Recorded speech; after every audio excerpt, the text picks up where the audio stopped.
How you doing? How you been? What's going on? What's good? How you getting it in? Body getting it funny? What's going on, people? What's going on, people? It is the day of another day of another week called Thursday. Anybody been said, what's going on, people? Hopefully everybody's doing everything as far as being productive in their life, as far as doing things, you know, reaching your goals and stuff, and, you know, it's doing the best you can, basically. You know, it's funny because as soon as I do this video, a bus will come by or the ambulance will come by, because I know a lot of times you may say, what is that noise? That's noise. That's actually the ambulance. It's not cops. I know people think that is, but it really isn't. Anyway, that being said, you know, the sad part about it in life, I always kept saying to myself, you know, when am I going to get past this point in my life where I don't want to give men a chance? You know, the sad part about it, I have been left men as far as alone, as far as taking them serious back in 1901, but back in 2009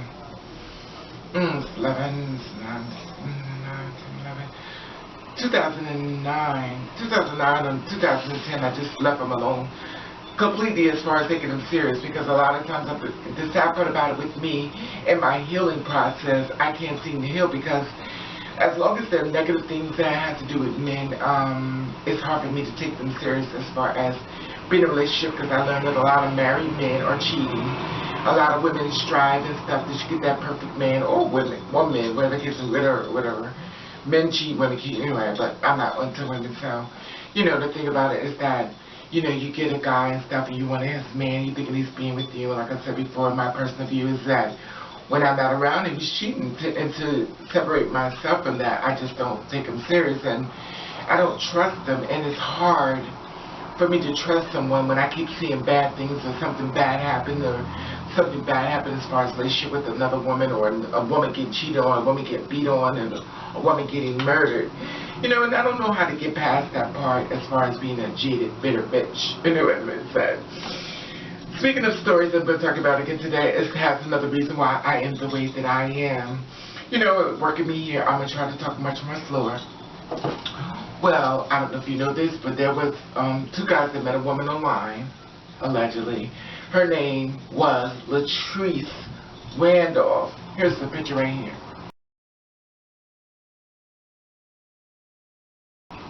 Okay? She met these guys online, and she met one guy online, and he came into her house. This is what I'm thinking. I'm not saying this is exactly what happened, but I'm thinking she met one guy online, because I don't know anybody who meets somebody online. But that's not true, because some people do meet people online and tell them to bring their friends and stuff over to one person's house. So we'll just say, well, allegedly she met online. So she met this person online, and they came over to her house and stuff, and they actually were brothers, and the brothers were Jeremiah Elliott and Jimmie Elliott. But before I give you the pictures and stuff, I want to hold on to that. I want to show you this. Like I said, she's Latrice Randolph.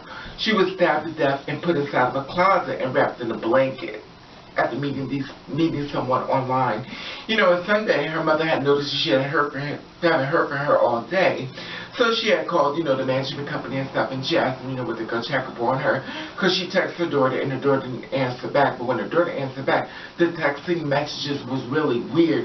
They didn't sound like her daughter. So her daughter and the mother and the sister, you know, were texting trying to find out what was going on with her and stuff, and they contacted the management, and the management went over there to, you know, to find out, you know, what was going on. So the mother had a secret passage she would give her daughter. You know, she asked her daughter, she said, you know, what is your sister's middle name?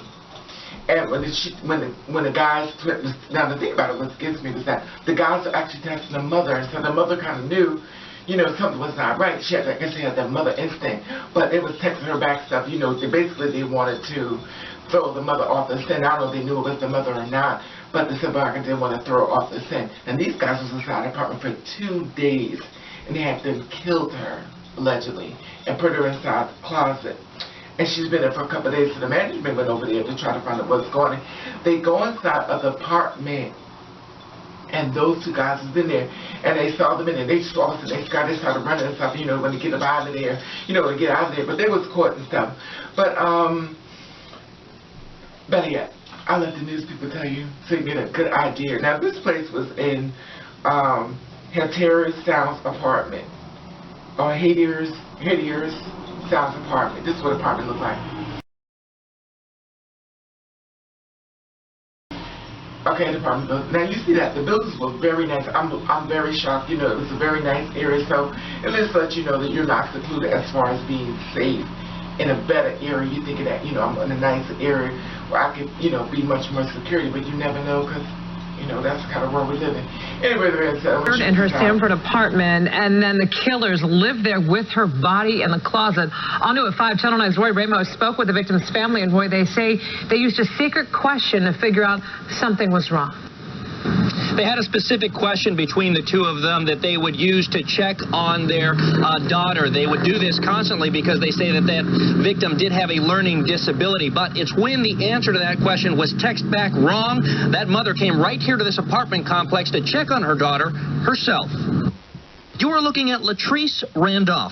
This picture was given to me by her twin sister. Sanford police said it was Randolph whose body was discovered in her apartment in the Hatteras Sound apartment complex just after 4 p.m. yesterday. Her body was found by Sanford police with stab wounds in a closet, wrapped in a blanket. Mr. Elliott, you've been arrested and charged with first-degree premeditated murder. The two suspects at the center of the investigation, brothers Jimmie and Jeremiah Elliott. The two faced a Seminole County judge after they were arrested shortly after being discovered by the victim's mother in her daughter's apartment. They started walking outside, and they ended up running, okay? At that point, they called 911. According to investigators, Randolph's mother knew something was wrong when she hadn't seen her daughter in 3 days. While she was texting back and forth, it was a specific security question she asked, the middle name of her sister, when she knew her daughter was in danger. I know that there was a wrong name that was given. The family of Randolph told me she had a learning disability her killer may have taken advantage of. While police are still investigating what led up to her murder, they said both brothers are believed to have been living in the victim's apartment while her body was still inside. Just a very sad story. Jimmie has been charged with first-degree premeditated murder. His brother Jeremiah has been charged with obstruction of justice. They are both being held in the Seminole County Jail with no bond. Isn't that horrible? She has a learning disability and stuff. They put us out of closet. And one of the guys allegedly who killed her name is Jimmie Elliott. Here's the picture. Okay, now he's allegedly the one who killed her, and that was his little brother, Jeremiah, Elliott.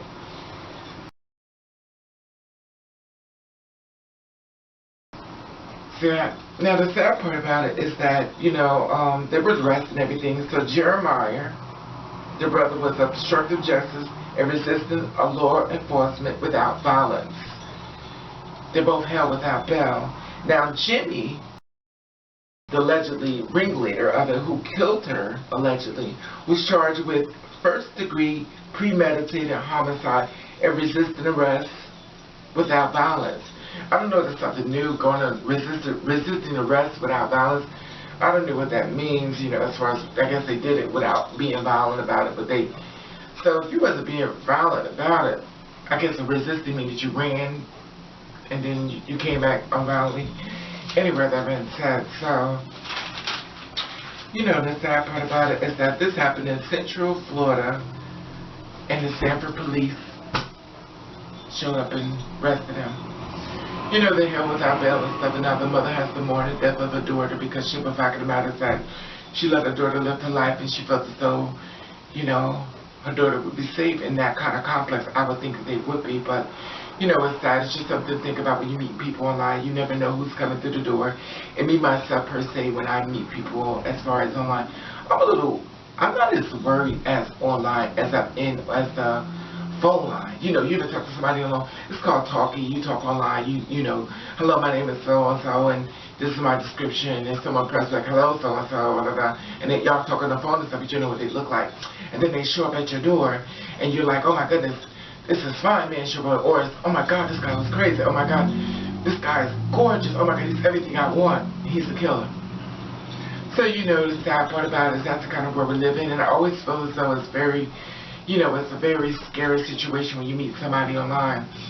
You know, and, you know, I'm not saying online everything is bad, you know, so, you know, but they always say when you meet somebody, you never know, and hopefully if you ever do meet people online and stuff, and you take a risk, take care, and you want to take them home to your house, especially being a trans woman, they always try to tell you, you got someplace discreet, because basically they don't want to be seen with you and stuff like that, and, you know, it is what it is, but, you know, be safe and, you know, cover yourself. It's anyone that wants to date someone online, or anyone in general and stuff, you know, but I just felt this was very message I need to put out there as far as dating people online. You know, you always have to be aware of whom you're talking to, and even then, it's almost a thing as you're never really safe. You never know. Anyway, that being said, I just want to put that out there, and as far as myself, I feel as though I'm never going to heal. I'm just not. I know they say time heals old wounds, but it's now 2016. And then when a man says something to me that triggers it back off, I'm back there. Speaking of that, this off the subject, you know, rest in peace, Miss Randolph. But thinking of that, a guy told me, he saw me on YouTube and stuff, and hit me up, he was like, well, I want to be the transgender woman, all the transgender women that I meet are cheated, and they all upset, they would seem to have the same stories, stuff like that. And I told him, I said, listen, I'm not the one to give you good advice when it comes down to this, so what you need to do is just keep, you know, I'm trying to be positive, you know, keep looking forward, just keep pushing through, you'll find the right girl. Oh, he got belligerent. Well, maybe if you didn't have the right information, you should have said that. You knew maybe that you shouldn't let. Okay, I'm speaking too fast. If you didn't have the right information, maybe you should have said that. You should make people feel so they can come to you and trust you with their information when they feel so you really don't have the proper answer to tell them. You know, and the sad part about it is I was trying to be very polite. I really was. Because what I really wanted to say, I'm going to go put in this video. I'm not going to put in this video out of respect of Latrice Randolph. Anyway, the being said, but let's just say this. If you know how I am, you could just imagine what I said to him and then I blocked him. My whole thing was, if that's the way you feel and that's how you are, and it only confirms how I feel about, and I don't hate men, I just hate men's behavior. And the thing about it is that it only confirmed how I felt and it made the anger grow. And the thing about it is that I told him, I said, if you were so much of a man, the same way you deal with a female, the same way you deal with trans, it's no different. Just treat people right. That's all you got to do. That's the polite way. But you can just imagine me. You know what I really said. Anyway, the being said, I want to know how you feel about this. And I want to say, are you still in the battle of looking for Mr. Perfect, or have you just said, I'm on my own, I can do better by myself? Anyway, the being said, I love you have to say. And I want to say hello my dogs. I want to say hello my kings. I want to say hello new people. Boom. I want to say old people. Bam. And I want to thank you for watching. Thank you for subscribing. What you to do, I want you to do best with it. You can. And nobody likes it. Fuck 'em.